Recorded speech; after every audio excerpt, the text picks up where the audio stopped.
What was the value of the most expensive company you bought or sold? We sold one, it got up into the hundreds of millions. We've had several of them that have gone that distance. What's the look on the face when the guy sells a company for $100 million?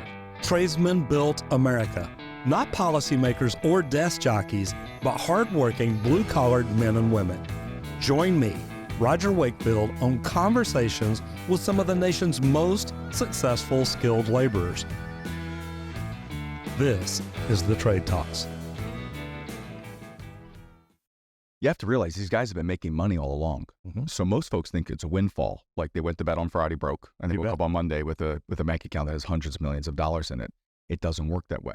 These guys, when they get to that level, they are sophisticated investors and astute business people. They're running a business. They've been making money, right? So they've got the houses and they got the cars and they got multiple things and, potentially families involved and they got, they're doing it already. It's business. It's a game for them at that level, which is interesting. You would think it's something different, but once you get to that level, you've been making the money already. Mm-hmm. You know what I mean? And I like that. One thing I tell people is build a business you don't want to sell. Right. Build an amazing business. Yeah. It's amazing. You don't want to sell it. You don't want to walk away from it because it's doing that. Sure. It's affording you the lifestyle you want to live. Yeah. But it's also, no matter how you've got it set up, it's still your business. It's still your baby. And I'm not going to say it's a job because it's not a job at that point. You've got people doing most of it, but there's still a lot of just mental day-to-day. What are we doing? What could we do? How could we do it? As a business, as a good entrepreneur, you're constantly wanting to get better. I don't care whether you're involved in the everyday or if you're just looking at the numbers every day. They've got people that they've hired in certain key positions, right, to be able to go ahead and run the business so that the owner, right, who's the driving force of the business, can take a step back, see it differently, and work on it. What do we mean by work on it? Maybe they want to bring in another trade. Maybe they want to try something out marketing-wise. The point is, mentally, they can be tinkering with the business nonstop when their mental capacity isn't taken up running the day-to-day operations of the business. To give you another example, right? We had a client years ago, went and had lunch with him. I said, hey, where you been? He's like, I'm calling over the office. They're saying you're not here. He's like, my team sat down with me and said, can you just get out of the office? Okay. Let's just try this for 3 months and see what happens. He goes, my numbers exploded. He realized he was the bottleneck in his own business. Mm-hmm. So he was able to get out of the way. And he said, by the way, he's now more productive because he sees things differently, right, than he had from before. He's not in the day-to-day. His hands aren't in the soil the way they were from before. And the business exploded. Listen, there's an ego play here, right? You want to be needed. These owners want to be needed. They want to walk in and do their thing. It's just not always the case. And I testament to him, he had empowered his people. He had trained them. They all knew what the marching orders were, right? It's not he wasn't working. He got on the phone with them, but they all understood what had to happen every week. And it was happening. It was happening better than if he was actually there. So what I like about that, and you said there's still an ego play but I look at it like at the end of the day, you've still got to step back and look and say, look, I put the right people Correct. in the right bus, Yes. in the right seat, got it pointed in the right direction. Man, that's a good enough play if you're doing things right. All the decisions ultimately went back to you. From the person you hired, you empowered them properly, right? You installed your work ethic or your systems, your beliefs into that person enough that they were able to hire the next person, with the same characteristics. I love that. You're a football guy. I'm a football guy. It goes ownership, right? GM, head coach, quarterback. Your four main leaders. Go take a look at your organization, right? Ownership, take a look at your GMs and take a look at the rest of your leaders. Do you have the right people on the bus? Usually if you have those people in place properly, everything else falls in line. People want to go work for teams that have leadership, that have goals, that you can clearly say, if I do A, B, and C, here's how I can expect to be compensated. Here's what this looks like. Here's what my growth plan looks like. Nobody wants to go to work for somebody where there's no upside potential. Well, let me rephrase that. Yeah, it happens. One of the neat things about that, one of my first coaches was Michael Gerber. Okay. One of my first mentors, coaches, whatever you want to call it. And I remember him, the very first time I met him, he was speaking and I heard him say, if you're working in your business, you're not working on your business. Mm-hmm. And, I hear that a lot more these days. And I truthfully think it started with Michael Gerber. He saw it before a lot of people did. I mean, some of the biggest names in our industries have either learned from him, read his books, Sure. Whatever it is. And I remember being at a conference one day where I had stepped out to work on the business. And I put on a suit, I had on a tie, I think. I walked in, I'm sitting on the front row, and something was said. I don't remember what it was. I realized it's like, and God, I think I got teary eyed, and it's like, man, I'm actually an entrepreneur today. Yep. I'm not a plumber. Just the mindset of it was like, wow, I'm here working on my business. I'm doing things I never thought I'd do. I just thought, man, I'm a great plumber. I'll just jump out of my own company. I'll do great plumbing and we'll make great money and it's an amazing life. But if you're not a good businessman, chances are you're not going to get to that $100 million a year company. Right. And by the way, not everybody wants to get there, but you want to grow because you want to grow because growth, I don't want to say growth makes stability, but if you're not growing, you know what I mean? You bet. But you put up a great point, right? So you go take a look at the number of businesses that are called 3.5 million or less. I don't want to say that's the mindset they have, but the characteristic is I'm a good plumber. I got a couple other guys around me. We do good service. And here's where our revenue is. That characteristic of that person is they're going to be working in their business, right? For a very, very long time, not on it. Yeah. When you start to have the shift to be able to work on your business is typically when you have that GM in place. And that usually happens somewhere around the $5 million mark. I would call, give or take, don't hold me to the exact penny, but in that place, have a certain number of people that it's a lot. You got to bring somebody else in place, or you have to have to be able to see down the road knowing we're heading into growth.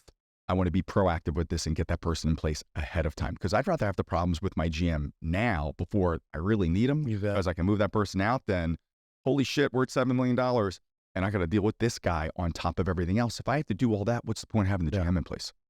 And I'll tell you what, hiring the right ops managers, even service manager, ops manager, GM, it's not always easy to do. There's a lot of people out there that want that position, but they're just plumbers. They don't understand it. They're not businessmen. Right. And there has to be, and look, I tell people every day, look, don't go to college. It's a waste of time. Not for everybody. I get that. But I mean, everybody's being pushed to college these days. And 83% of the people that go to college don't work in their field. They don't do anything at all they went to college for. It's like, okay, guys, you could have done something else with that money or done something else with that time. I was just going to say that. Right now, you can jump in the trades, and in 4 years in Texas, you can be a journeyman. You're a licensed professional. You can be out in the field making good money. Really good money. Really good money. But we need to know something about business in order to grow it and make it a good business. Go take your business classes. This video is sponsored by Leak Pro. Go check out leak-pro.com. So years ago, right? I'm a sales and marketing guy, right? So at my company, I call myself the business strategist. Listen, I'm out hustling. I'm finding companies that want to sell. We want to represent them in their deals. We've done almost 400 transactions now. We've exited about $3 billion in assets, right? We've done some of the bigger players in our space. Dave Geiger, Ken Goodrich, Wyatt Hepworth, Ray Isaac. We've done all these deals. When I was looking at marketing and looking at this, I was calling him nonstop. You know what he said to me? He goes, see that thing in your hand, that phone? All the answers are there. Mm-hmm. Go look it up. Probably one of the most empowering, powerful moments of my life was when I realized I don't have to depend on everybody. Everything's available. And by the way, I appreciated it more when I did the work to go find the answers and then I implemented on the information that I found. So the point I'm making on this is you don't necessarily have to go to school. All that accounting information, everything we just talked about, man, go YouTube it. It's almost up there for free. You can learn plumbing on YouTube. You can learn everything on there. But going back to what you said from before with the hiring and what have you to grow, listen, you got to be slow to hire, quick to fire. If that person is not the right person on your bus, the longer you let that person stay around, the worse it's going to wind up being. Listen, I used to have this 3-time-a-week complaint rule. Everybody complains about everybody when shit's going bad. But my God, if you find yourself bitching about a person more than once or twice a week, you got to move on from that person. Everybody bitches about everybody, right? Okay, it's just, but if you're griping, it's a good rule. You got to, it's time. I had a service manager that I'm not going to say was lazy, but in the first 90 days, he probably missed more time than I've missed in the last 20 years of work. It's characteristic. It's like, but I've got PTO. Yeah, but you don't use it all the first month you work somewhere. We had the big snow freeze 3 years ago. Yeah. You literally called all the plumbers, said, look, the roads are bad. Do not get out. You must be out of your mind. You're going to die. I'm scared to even drive out of my driveway. And I called every other plumbing company I know, and they're all like, guys, we're slammed. Yeah.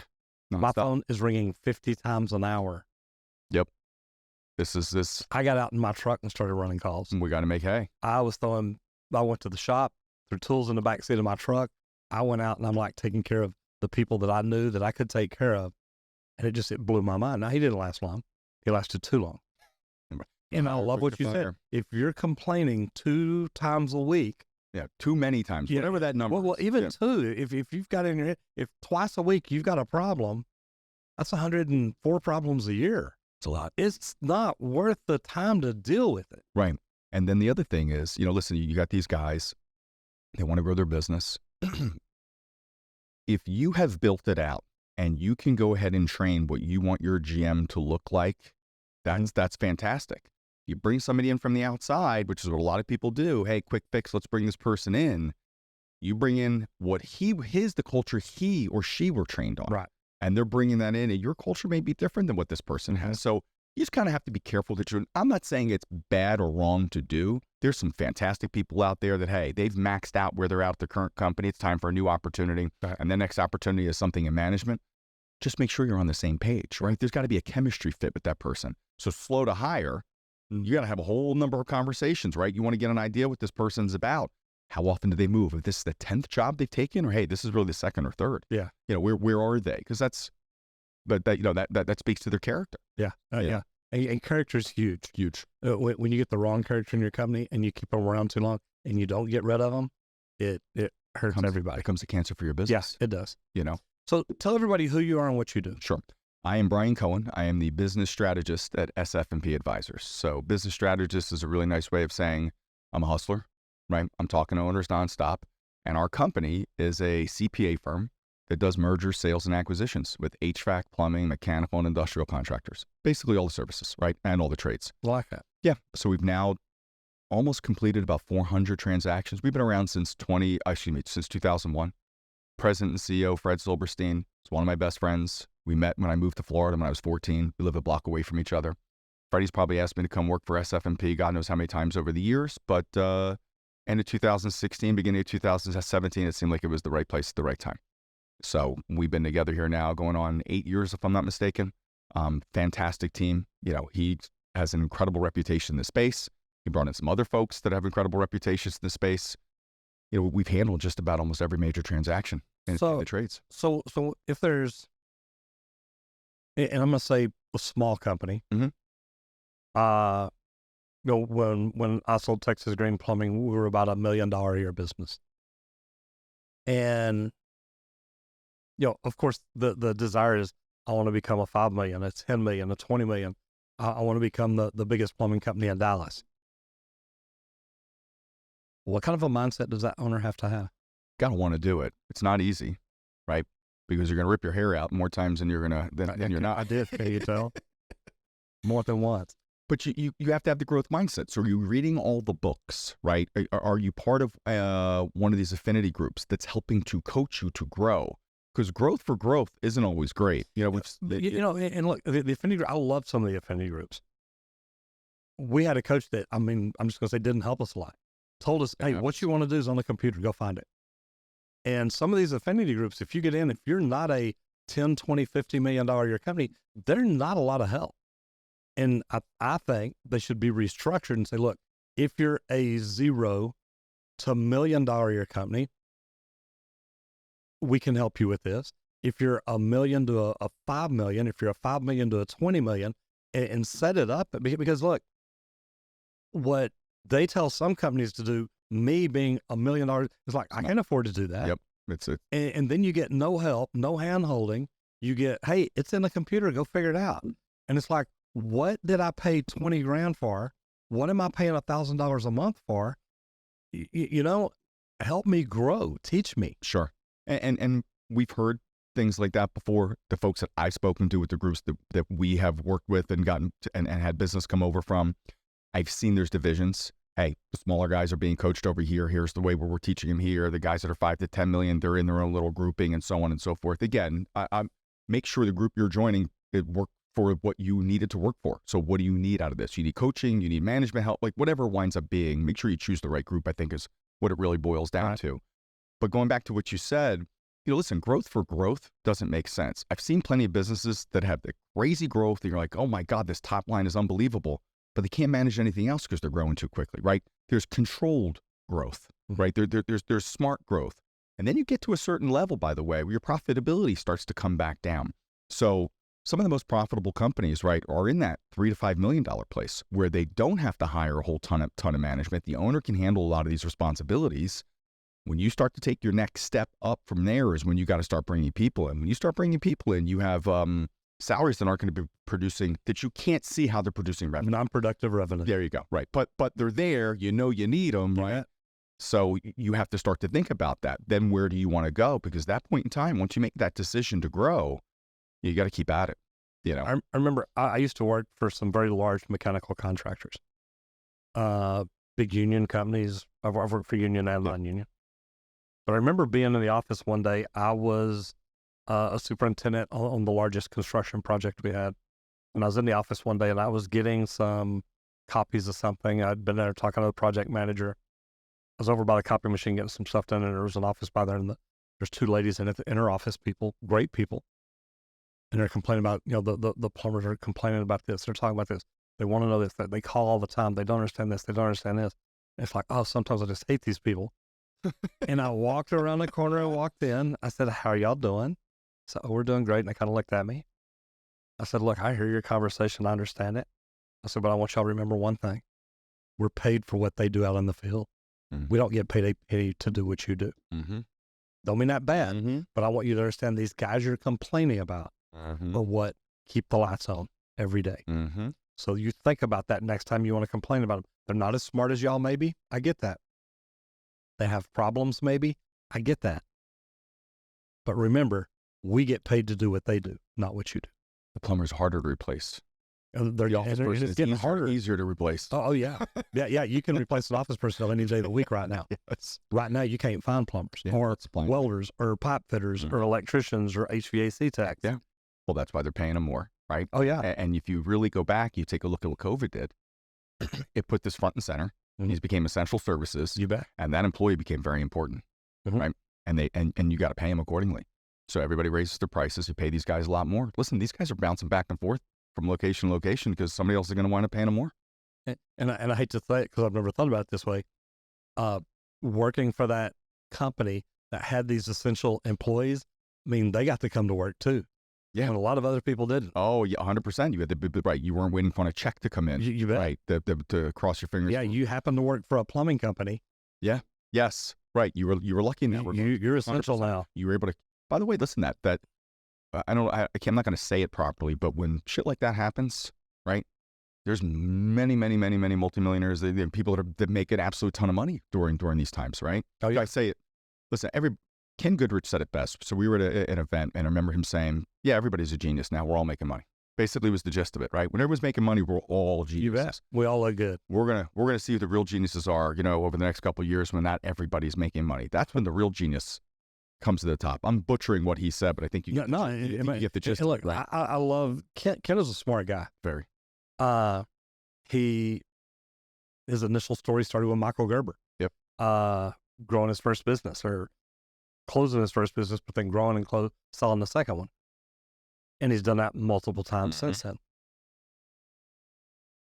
And I remember, listening to him one day, and he's like, "Look, I've done this 15 or 16 times." And I was on the phone with him one day, and he's like, "Look, now I'm at the point I've got to wonder, do I do this again?" He said, "My company's worth about $200 million right now. But if it was valued at $200 million, or if it was doing $200 million." And he's like, they're coming at me wanting to buy it again. And he's like, "No." And I'm like, "Look, I built something amazing. Do I sell it or do I keep it?" Well, it's a gain for him. It's a tough choice too. But I'm saying it's a gain for him, right? We all want to play at that level where, they want to sell like $200 million business or keep it. Right. Like, you have to have enough money and enough toys and all the other. You need to have satiated enough things that you need to satiate to say, "Yeah, what am I doing with this? Am I going to keep it? Am I going to sell it? I don't know. We'll see. We'll see how it plays out." And that was the thing you talk about. It's a game, or do I sell it and then do it again? Yeah. And that's the way he looks at it. I love it. I think it's such a great position to be in. 100%. And it goes back to what I say about build a company you don't want to sell. He's like, "Look, I'm in a good spot with it.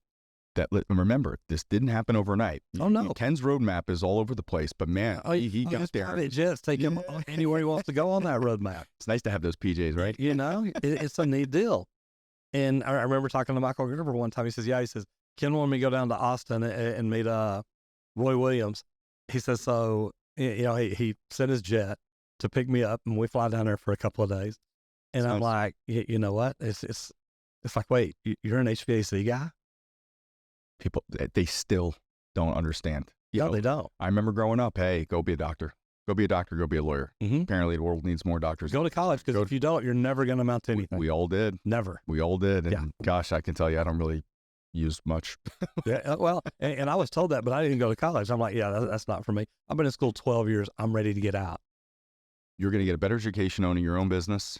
Oh, right? It's an education. Because you're going to be forced to learn some things. You're going to get forced to get uncomfortable, and you're going to figure out what you're about, right? When you get uncomfortable, which avenue do you choose? The easy one? Okay, I'm going to sleep, I'm done. Or hey, I'm doubling down, let's figure this out. Most people go the easy one. Right. They really do.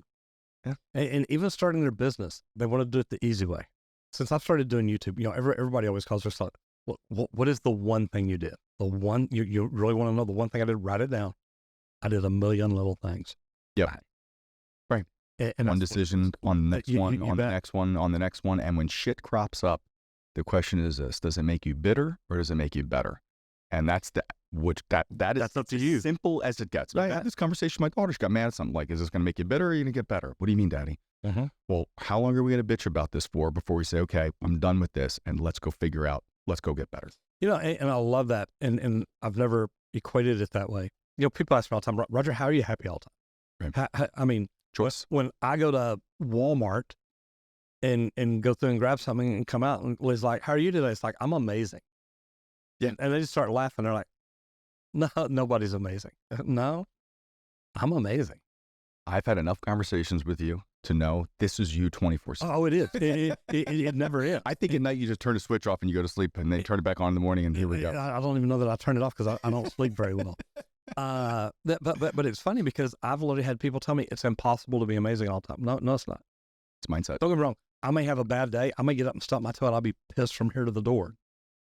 But you know what? It changes quick. And I've had bad days. I don't have them very often. And normally I can stop and tell myself, look around. What do you have that you're thankful for? Especially since I've started doing YouTube and coaching and training and helping other people. Sure. People ask me, how can you be happy all the time? Well, I'm living the most amazing life I could have ever imagined. Now, I'm not Ken Goodrich amazing. Okay. but I mean, not many people are. He's his own flavor of amazing. You bet. And maybe I'll get there one day. I mean, you heard last night, I'm working on some pretty cool stuff. Yeah. I may get there one day. I'm 60 years old. I'm not done. I'm still playing. And the way my mind works, I can come up with another idea every other day. But every now and then, idea I told you about last night, you come up with an idea. It's like, man, this would literally change the world. Mm-hmm. And it would change it for a lot of people. It reinvigorates you. Yeah, it does. Mm-hmm. And I mean, even Dennis, that you met at dinner last night, just you. Dennis texted me like last week, like 3 or 4 in the morning, and I'm awake, so I text him back. Yeah, I know. It's just not right.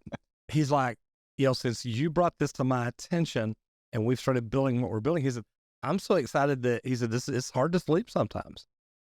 And I'm like, I know that feeling. Buying and selling businesses must be the same way. It's crazy. So we broker them, right? You so bet. We are, listen, with the background that Fred has as a CPA, and when we see the numbers, we're drilling down through, to the penny, finding out, determining what EBIT is. There's a lot that goes into it, right? Nobody says, hey, Brian, we want to sell my business, and they're walking away with their check a couple days later. It's a process. Process used to take, we used to tell our clients 9 to 12 months, assume it's going to be a year. Probably chopped down to 4 to 6 months now because everybody can move a little bit more quickly. The buyers can too, but it's a process. It doesn't happen overnight. And that's one of the things I tell our clients is, listen, deciding to become my client doesn't mean the business is selling tomorrow. It's going to be some time, like you're not going to see things coming out of left. Let me rephrase that. Things aren't going to come out of left field at you. Like we're ahead of all of it. Let's get your numbers together first off, right? Let's determine what your EBITDA looks like, right? And let's figure out what the multiple is based upon where you're at, what your services are, how long you've been around, all these wonderful factors that go in. Here's the rough valuation range. Are we good with that? Then let's go make it happen. If we're not, let's keep working on the business with you. and let's give it a little bit of time. Give me a little bit more EBITDA. Tell me, let's flow out and what your budget looks like for the year. Okay, great. You expect that you're going to do 25, 30% this year. So just keep showing that to me so that I feel comfortable being able to tell a buyer, hey, if you want to do a deal here, this is how he's growing. I got to get paid on some of this growth too. Right. So there's a lot to it, and it is fun and it is exciting.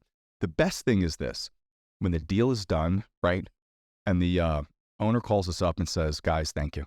Like, wow, the goals were accomplished, whether it was financial for him, taking care of his employees, rolling it, whatever they're, got to know what the goals are. And our goal, and then we want to go ahead and get them accomplished for that person. So it is fun. And I think in the beginning, 7 years ago when I was bringing some transactions in and getting them done, I mean, it was the roller coaster ride of insanity. I was on the same roller coaster ride as the owner was. Freddie wasn't because he had done enough deals, but I was. No, now I'm not. But yeah, listen, these guys, again, they've been making money all along. But the conversation I have with anybody who wants to sell is this: why are we selling? Right?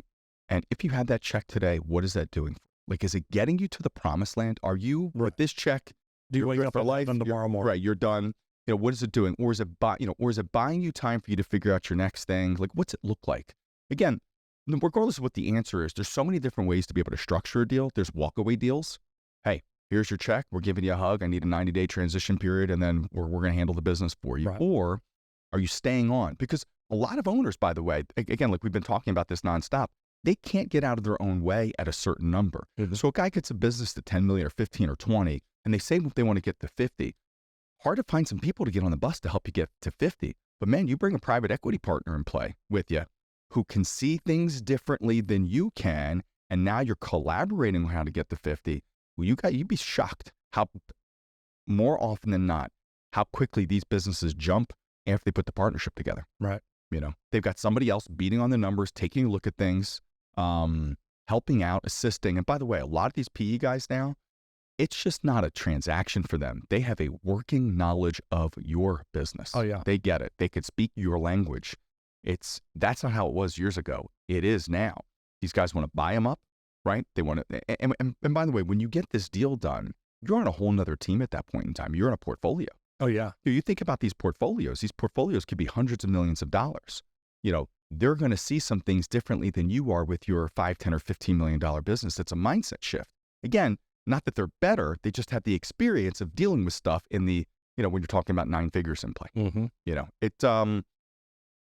And again, it's make the best choice. One of the things we always tell our clients is this, nicely, I don't care who you choose. Just make sure you make the best choice for yourself. So there's a chemistry fit play in there. Like, it's a lot, what I mean? But it's a lot over a period of time. It's not like you get slammed with a lot right up front. It's a play. Every day we're going to do a little bit more work and a little bit more work.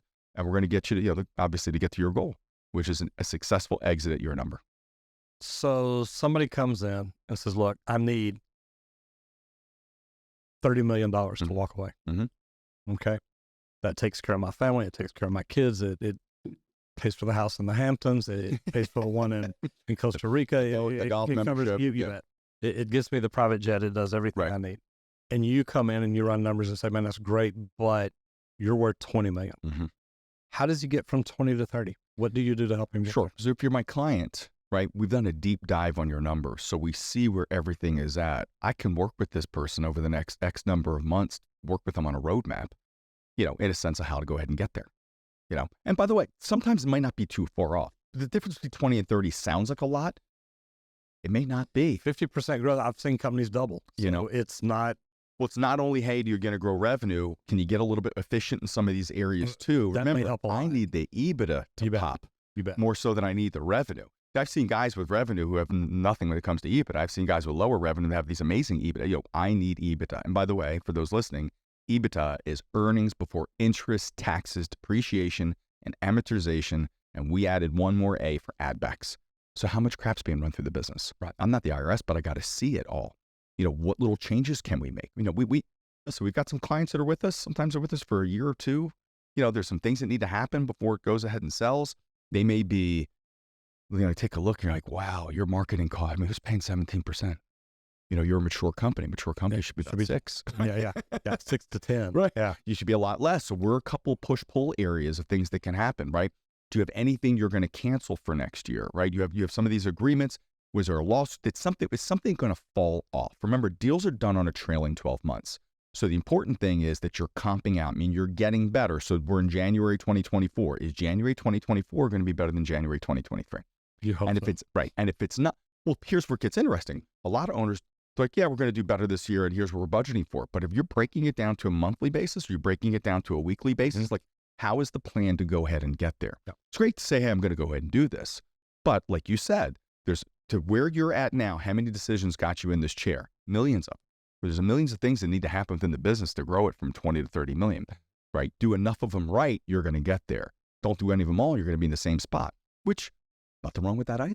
No. Right. I mean, if you're doing right in a $20 million a year company, you're doing $4 million a year profit. Yeah. And some more, some less. But, you've also got to look at the people you've got and say, okay, these people help me get to a $20 million a year company or $20 million company. Sure. Say that. Is this the same team to get me to a $30 million company? They can be. Right. I agree. Is there 20 to 30 is not a big deal. Now, 20 to 50, if your goal is, look, I want to end up at 50, whatever got you to 20 is probably not going to be the same inner office personnel that's going to get you to 50. You take a look at, one of the biggest mistakes is you got a business you started, right? And you brought in somebody who understands something about numbers, called a bookkeeper, for argument's sake. And now you're 20 million, you still have a bookkeeper. You need a CFO. Like you need, like if you don't have that person in place and then you don't know how to get the 30 you may million. need both. Right. Well, yeah, you might know, need multiple people at that point. Yeah, your bookkeeper may get everything together to hand to your CFO to say, hey. Right. And you need to sit down and get a good working knowledge and understanding of your numbers, because ultimately that's the driving force of the business is what everybody asks, what are your numbers? Not what's your personality? Yeah. A lot of personalities kill businesses too, though. So KPIs that most plumbing companies look at, how many calls come in, how many convert, how many this. There's 6 or 8, say 10 at the most. How many do they really need to be looking at when it comes time to sell or getting ready to sell? So what happens is, and that's a really good question. So let's pretend you're my client. Mm-hmm. Okay. We're going to do a deep dive. So my deep dive is, here's 54 items I need to be filled out by you. Not so just 10. No. You just don't want to know how many calls we're going out. What is my conversion rate of my plumbers? How many calls come in? What is the conversion rate of my CSR? Those top 4, that's easy right there. Yeah. And now we start getting into average ticket, average calls a day, yada, yada, yada. Financial information. You bet. I need so we put together what's called a SIM, right? That's a confidential information memorandum. It's 30 to 45 pages long. It tells the story of your business. I want to know what is all the great things that Roger does. Right. I want to interview you. You're going to tell me all the great things. And we're going to make sure that gets into the story of the business. Mm-hmm. But then there's a financial story as well. So when they take a look at the financials and there's some numbers that are jumping like, wow, how is he doing this? And then they read the story of the business. It's, wow, he gets the right people on the bus. Wow, he's got his people really put together. Look at this org chart. This is how these people are responsible. Look at their efficiencies here. This is how this works. But some of your KPI stuff that you're talking about now, mm-hmm. That won't get talked about in the SIM. That'll get talked about at future meetings, right? So now I want to buy your business. I'm one of these buyers, and I'm sitting across the table from you in a 3 to 4 hour, we'll call it a management meeting. Now we're going to dig into some stuff. I'm going to get you over a list of questions ahead of time because I want to understand the deeper workings of the business. And that's when you really have the ability to go ahead and shine, right? That's when you're really going to dig in and show me how good you are at running your business, how great all the people are around you. Because ultimately, when you sell this business, right, or partner, right? I use those terms interchangeably. Most of the deals that get done now are partnerships. You're partnering with private equity for growth. You bet. Right. So what are they really buying?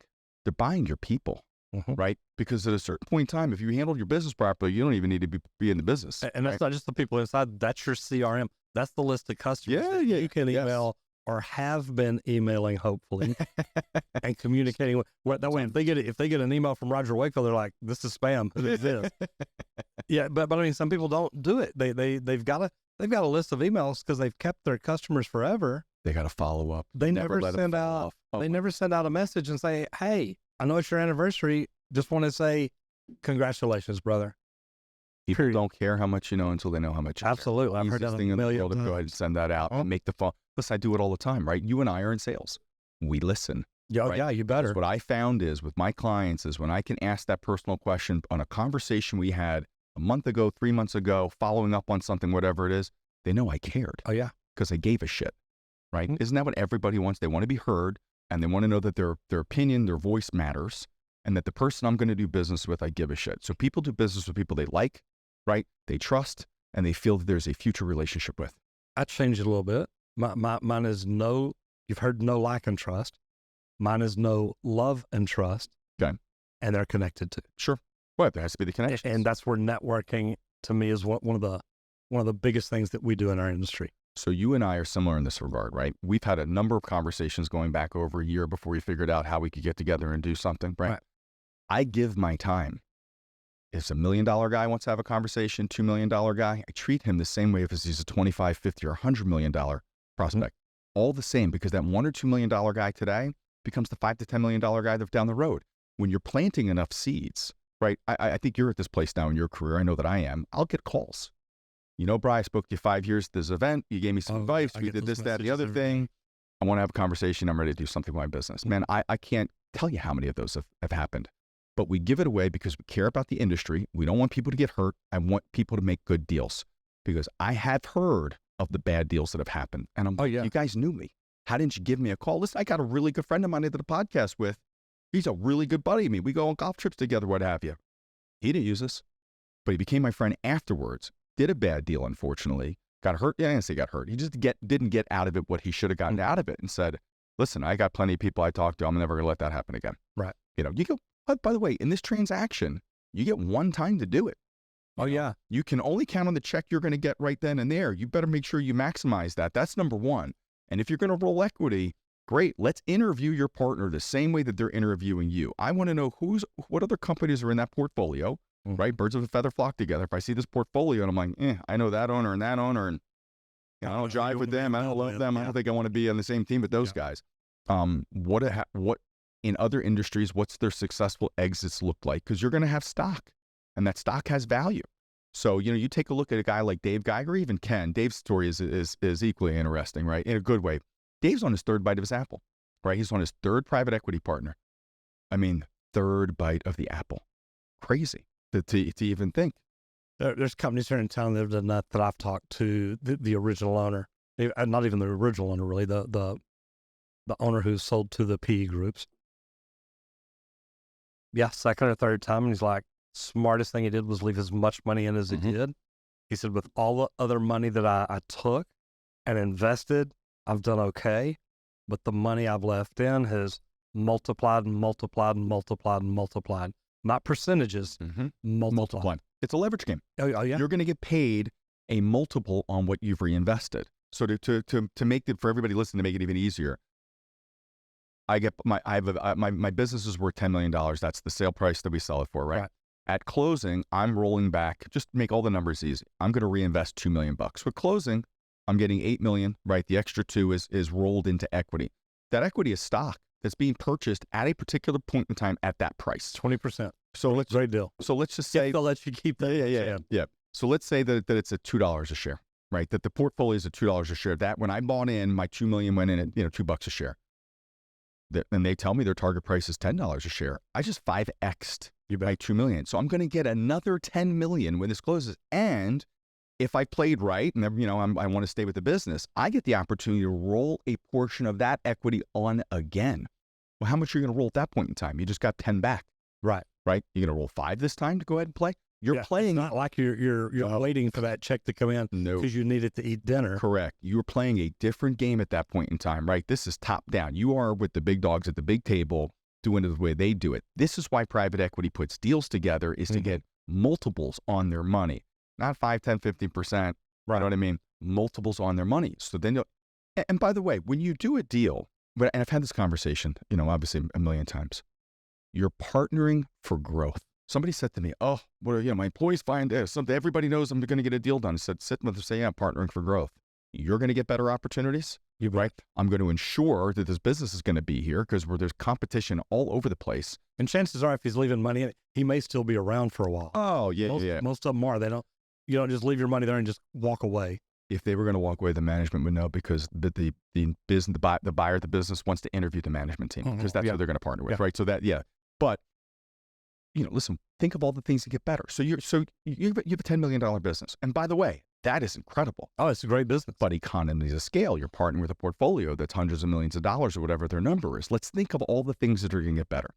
Your equipment pricing is going to wind up getting better. Anything you're spending money on. Yeah. Just like guys, your percentage, what drastic improvement. Get better. On top of it all, you have a partner that for the most part, again, I'm generalizing, but they all understand the business now. So when you have a marketing question, you're talking to your partner because your partner's going to write the check. You could go do, when it's not your checkbook, it gets pretty easy to get a lot more aggressive to test some things out. And for the most part, your partner's going to say, yeah, try it because if it works with you, it could work with everybody. What do you need? I need trucks. They're going to go source the trucks for you. I need employees. They're going to, the right partner can go find the employees for you too. Because a lot of hang up with growth is you can't find the people. So on the spectrum of buyers, right? On one side, you have what I call the three guys in an ivory tower. It's an EBITDA play for them. I want to cobble up as much EBITDA as possible, right? If we streamline it, we streamline it. If we don't, we don't. I want to package it and sell it. Okay, there's nothing wrong with that. It's business. On the other end of the spectrum, man, you've got a list 800 numbers. If you need marketing help, you dial extension 42. If you need trucks, you dial 43. If you need HR, you dial 44. Yeah. They're that in it with you. Whatever you need, you tell us, we're here to help you.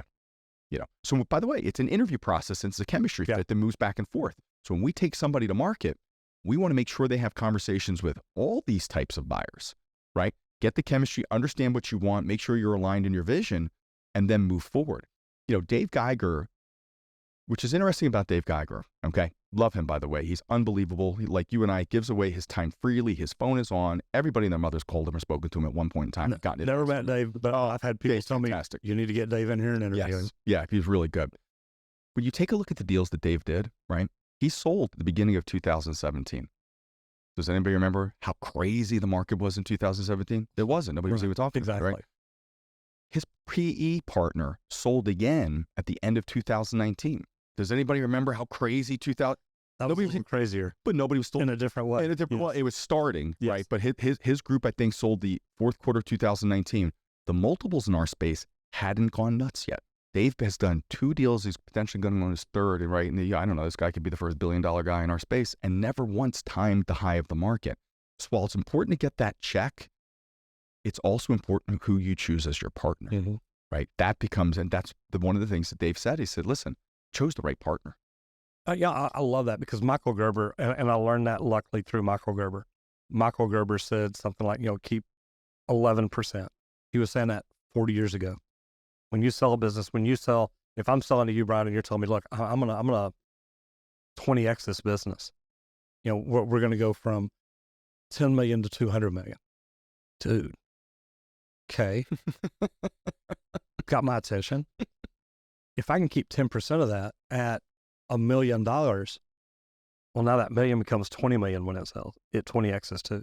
I didn't understand that until I heard Michael Gerber say it. And luckily, I've sold businesses. I've maintained percentages. Thank God.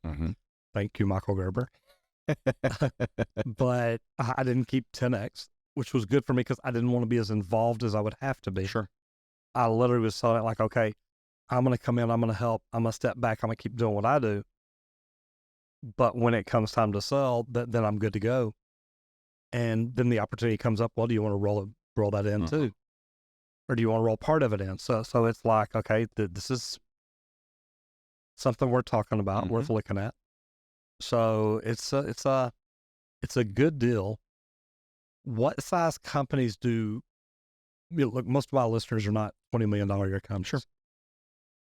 Some of them are. I get it. I love that. Love you. All over the board. Absolutely. Yeah. We've got people wanting to start out to people that are there. What size company does a company need to get to before the P group start looking at them and start saying, hey, we might want to JV with you and do some different things here? I'd say 3.5 to 4 million on the smaller end, right? And up. And again, depending on the area that you're in. So what do I mean by that? If I'm in Atlanta, Georgia, and I got a $3.5 to $4 million business, there's gonna be a lot of people want to have conversations with me. Okay. Right? If I have a $3.5 to $4 million business and I am in downtown LA, no man's land, it becomes a little bit more challenging at that point in time. You know what I mean? But, and that is a really good question. And again, if I am a private equity group, let's think of the characteristics of let's work backwards. I'm PE, I want to make a purchase, I want to buy a business. What am I looking for?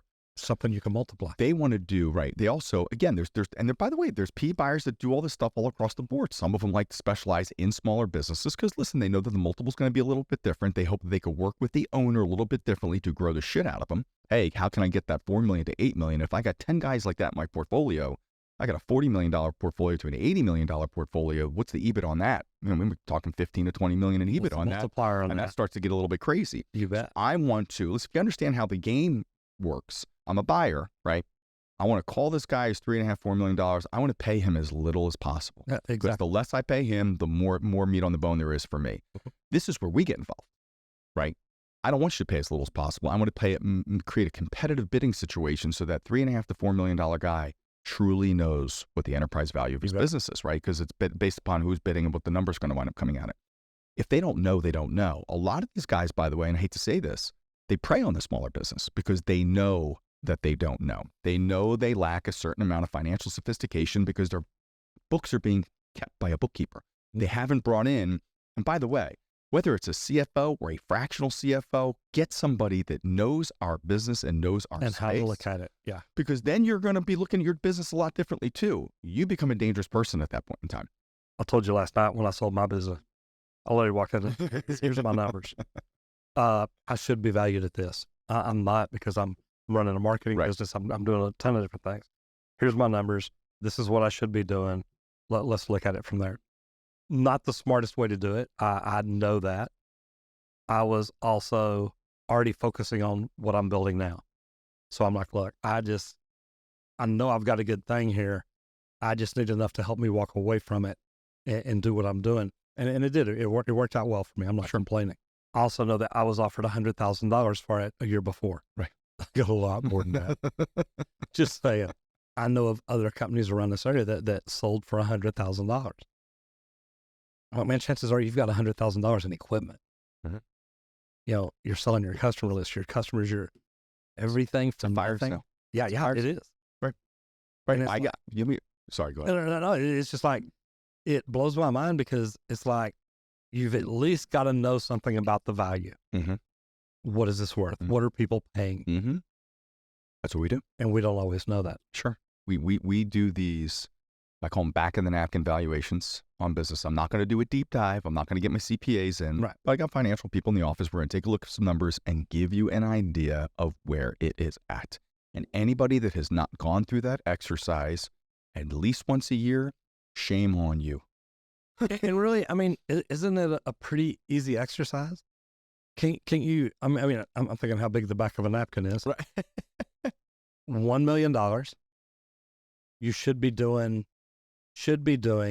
and I'm saying should be doing, all the best practice groups are going to tell you 20%. Okay. If you're doing 15, you're doing pretty daggone. Mm-hmm. Don't get me wrong. I've seen companies do 40. I called and talked to you about a lady in Oklahoma. Mm-hmm. Because I gave her your number. Say, hey, she's doing her number. She's doing 40% profit. She said, how much do I sell for? I said, you don't. You keep going. You're the unicorn. Yeah, you've got a money tree in your backyard. Yeah. You are living in an ATM machine and you're wanting to get rid of it. Are you crazy? And that was my advice to her. But a company's doing $1 million. Mm-hmm. So say they are doing everything right. Mm-hmm. They're doing 20% profit. Okay. Let's say their earnings is 20%, their EBITDA, right? Let's use the terms in it. Yeah. There you go. So you're $200,000. So you're going to get paid a multiple on that $200,000. Could be a couple turns. Could be 2, 2.5, 3, 3.5, just depending on where you're at and what you're doing. What's the best and what's the two's probably the smallest. So I could see $1 million company going for $400,000. Easy. Owner wants out quick. Look, Mm-hmm. I'm not worried about it. Just give me double what I'm bringing in. I'm good. You have to go ahead. There's a risk inherent with the smaller business. Okay, go ahead. That's why they can't get paid the multiple. So the risk inherent with the smaller businesses, you've got 3 guys there or 4 guys. Mm-hmm. So if the owner cashes out mentally because you got to check what's going to happen to the people, what am I really buying? They're looking for a job. There's a risk. I can't do I can't do it with this business. Now you start to get the $5 million, right? All right. He's got trucks. His name's on a whole lot of things. He's got management in place. He's got payroll. He's not going to walk in one day and say goodbye to everybody. There's less risk inherent with that business. Thus, I can go ahead and offer more for that business. Right. Plus, they're bigger. And by the way, size does matter. Like if I'm a buyer, I've been telling girls that for years. If you want to buy size and scale, if Yeah. I'm a private equity group, it takes as much effort, meaning I have to bring in the attorneys, right? The outside CPAs, the outside auditing firm to go through numbers on a deal that's less than $5 million as it does for a deal that's greater than $5 million. It's going to cost me the same. I'd rather go buy businesses that are bigger. Right. It's better and easier for me, and it'll make for a quicker exit. Now, there are guys that specialize in smaller businesses. I'm not saying that they don't. But the real PE guys, the play that they want is they want larger, right? The deal still happens smaller. It's a different look. It's a different feel. But of course they do. Listen, there's going to be a buyer for almost every seller. Oh, it makes sense. I mean, even if there's a $3.5 million company in town, they can buy you $1 million company. They're almost at 5 now. They're looking really good, right? Or they're the next town over. They got somebody doing 7 to 10. And guess what? You're in this town now. I own both these towns. Geographically speaking, I put it together. Yeah, and you can be enough to put me to 10. Yeah, now everything looks better. Yeah, so you bring up a really good point. So if you think about it from that perspective, right? Let's say it's a geography play. I've got a $7 to $10 million guy in one town. All right, the next town over's got a $3.5 million guy, $4 million guy, great reputation. We want to bring that in play. And I sit there and say, what's it got to take for that $3.5 to $4 million guy to get to whatever the next level is? And the $7 to $10 million guy has a manager or somebody that could be a manager there, but that there's no seat on the bus for him, but he's excellent. Right. Well, listen, it's within the portfolio. Bring him over to the other team. Help let the other guy grow. Right. Yeah. We all have money reinvested in the portfolio anyhow. Let's share some assets. You know what I mean? And in that particular scenario, the GM, potential GM becomes an asset, and you're helping that guy out. Right. You don't have the opportunity at your business, but let me give it to my sister company down the road. Let me see if there's a fit for him. The sister company down the road. What a unique play that is. Right. The company that was bought for $100,000 had built themselves on being the most affordable plumber in town. Made it a price play. Nothing I've ever wanted to do. I wanted to be the best, not the cheapest. And that was a problem when the guy bought that company. He said, I'm losing all their customers because we don't charge as cheap as they do. Like I said, he had probably 100,000 equipment. So the guy's like, look, I didn't really lose anything, but I didn't gain what I thought I was gaining. And, I was always proud of the fact I wasn't the cheapest plumber in town, but I wasn't the most expensive either. I was probably closer to the more expensive because of the service we provided. How important are things like that to guys that are building a company hoping to sell one day? Sure. So it's a chemistry fit play, right? So what type of owner are you? And have you ever done something like this before? So I did actually a webinar a couple of years ago on an acquisition. So first off, what's the reason why you're buying another company, right? There's got to be a good reason. If you're telling me it's to grow EBITDA or this, that, or the other thing, all right, you bought a $1 million company, you added 150,000 in EBITDA. Like, what did you do? You do anything great? Right. Could you not have done that in your own business, right? Is your house set before you go ahead and take the venture to go do it? If you don't do it right, you get a bag of shit. Yeah. And problems happens a lot. So there's a chemistry fit, right? And by the way, nicely said, there's a reason why they're small. Was the owner not driven to go ahead and grow the business? Because if he's not driven to go ahead and grow the business, the people that you're going to be managing over there, chances are they're going to have that same mindset too. And to me, I like the idea of you asking in the beginning, the owner, look, what do you want on this? Because if he wanted to retire, $100,000 is not a retirement. No. Not getting them to the promised land, whatever the promised land is. Yeah. I don't care. Well, unless the promised land is down under the bridge or something. Right. But that $100,000 ain't gonna do you a lot down there. I'm just like, I love the idea that a lot of good tradespeople have the opportunity to grow a business, to start their own business. Any one of us that has a master license can walk out tomorrow and say, look, I'm a company. Michael Gerber talks about it all the time, the entrepreneurial seizure. It's not a great way to start a business. It's how I started mine. Friday, I walked out of one job and Monday I opened my own company. I'm like, okay, here we go. But strategically, learning business, getting coaches and mentors, Dave, I've got Ken's phone number and text him. He doesn't always text back or call back, but it's Ken. But the opportunities are out there for anybody that want to grow I'm going to say a business, but to grow a legacy. They can grow their retirement because most tradespeople don't have insurance, don't have retirement plans. don't have a lot of things. They think they're going to do this forever. Yeah. Absolutely. And I know some that are. The plumbers that I started with, how old am I? 60, 72, 73 years old, and they're still working. Well, did they buy themselves a job? Oh, yeah. Right. Right. They've got Or jobs. do they want to build a business? bet. What is they wanted to do?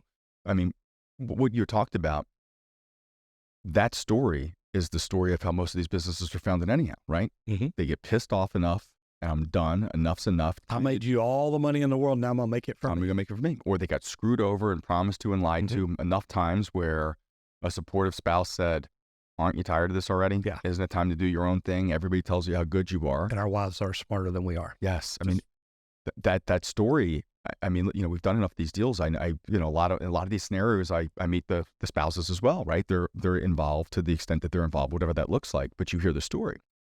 He got screwed over. Somebody made a promise. This is the third time. Nobody wanted to put it in writing. And this, that, and the other thing happened. And I said to him, hey, hun, aren't you tired of this bullshit already? It's time to go do your own thing. Everybody tells you how good you are. Why do you want to keep building it for somebody else? You bet.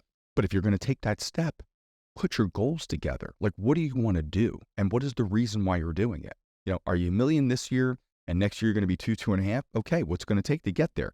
And listen, you talk about it all the time. There's so much free information out there to be able to grab. There's Facebook groups all over the place where people are answering questions back and forth. I have never seen a group, when I'm saying United States, HVAC, plumbing, that are so helpful with each other and answering questions. And you're like, I thought everybody's at their throats over competition. That was my expectation when I got in this 8 years ago. Everybody helps everybody out. Everybody can call somebody and ask a question. I remember when I first got into Clubhouse, when it was popular, jumped in. I'm in a room with Grant Cardone, Brandon Dawson, and a bunch of other people. And Grant's talking about invest in you, invest in your business, and invest in social media. So I raised my hand. I'm like, man, I'm doing this. And they called me up.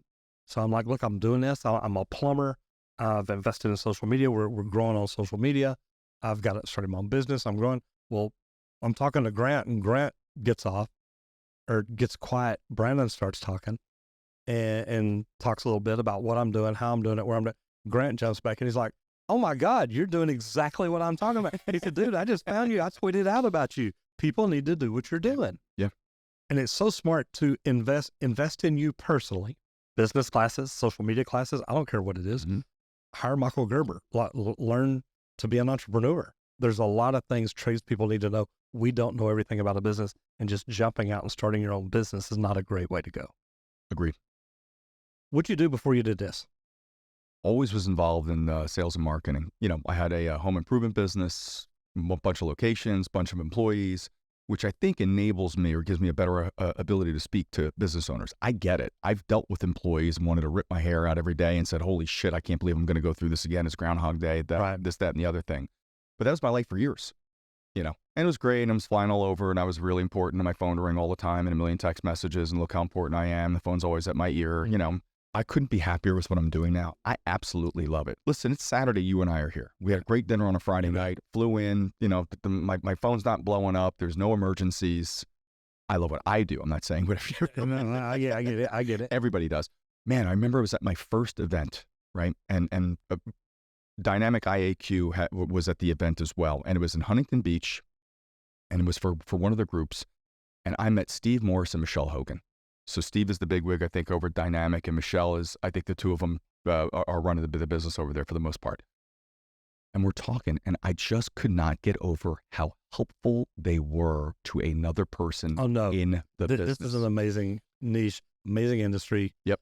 Amazing profession. Yep. Both sides of it. I was taken aback. Yeah. And these two have become good friends of mine. I see them all the time and in every event. And everybody cares. Everybody gives a shit. Everybody wants to see everybody doing well. And if you're not, like I was saying from before, call me. Here's your phone number. Call me. Let's talk about what's going on. When I saw that, I remember sitting back down with Fred, right? Now Fred, the guy I work with, he's CPA. He's a numbers guy. Right. Here's what 1 + 1, this is how this works. It's black and white. And I said, listen, we got to give out some free information. I don't want to give away and I understood where he was coming from. I said, trust me. Let me go have these conversations. Let me do these things. Let's start putting some valuations together for people, giving them an idea of where they're at. this is my opportunity to show you how good I am, right? And if I'm helping you out with your business, aren't you going to do business with me? More times than not, you're going to wind up doing business with me, right? That is good. That is good.